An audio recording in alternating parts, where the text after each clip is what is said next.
मुझे सास की शक्ल में माँ और नंद की शक्ल में सहेली मिलेगी, लेकिन मेरी सास के रवैये ने मुझे उलझन में डाल दिया है। जब देखो तब डांटती रहती है, जरा सी गलती हो जाती है तो मेरे पर पहाड़ टूट पड़ता है।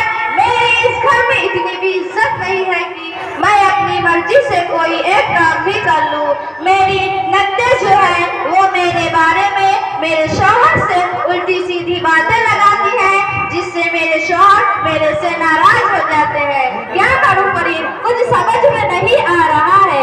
सब्र करो भाभी जान, अल्लाह सब ठीक करेगा।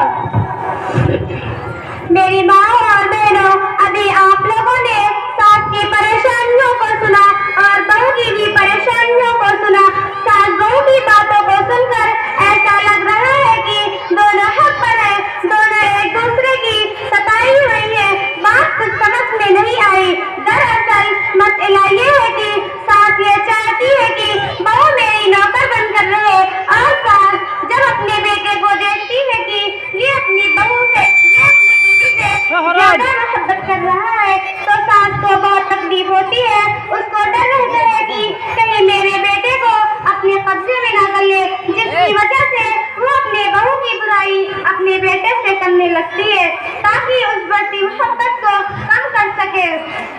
सास और बहू की लड़ाई की एक वजह ये भी है कि सास ये समझती है कि बेटा जो कमाई कर रहा है वो सारी की सारी मुझे दे, और बहू ये समझती है कि शौहर की कमाई मैं लूं। बात औरतें अपनी बहुओं पर इतना जुल्म करती हैं कि उनको कैद करके रखती हैं। अगर बहू को फ्रीज में रखी हुई चीज खानी है तो पहले सास से इजाजत लेनी पड़ती है।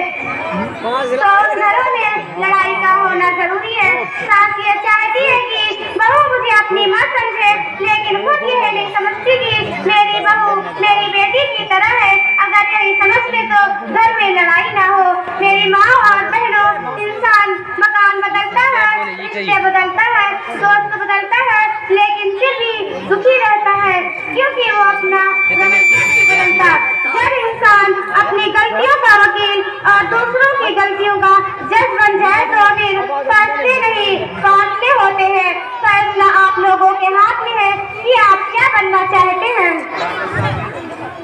मेरी माँ और बहनों, बारिश का कतरा सांप और सीपी दोनों के मुंह में गिरता है, मगर सांप उसे जहर बना देता है, जबकि सीपी उस कतरा को मोती बना देती है। इसी तरह अल्लाह ज़बान सबको देता है, कोई जहर उगलकर पस्त रह जाता है, कोई मोती बिखेर कर बुलंद हो जाता है। और जो बहुएं होती है वो अपनी सास को अपना दुश्मन समझती है, जबकि बहू को ये सोचना चाहिए कि अगर मेरी सास मेरी दुश्मन होती तो वो मुझे अपने घर में लाती ही क्यों। जब उसने मुझे अपनी बहू बना दी है तो वो मेरी दुश्मन नहीं बल्कि मेरी मुहस्सिना है। उसका मेरे ऊपर एहसान है कि उसने मुझे अपने बेटे के लिए बीवी के तौर पर मुंतखब किया दिया। और मेरी सास नहीं बल्कि वो तो मेरी माँ है। और बहू को ये भी सोचना चाहिए कि मेरे आने से पहले ये हंसता बसता घर था, माँ थी, बेटी थी, बेटा था, खादिम था, आपस में सब प्यार मोहब्बत से रह रहे थे।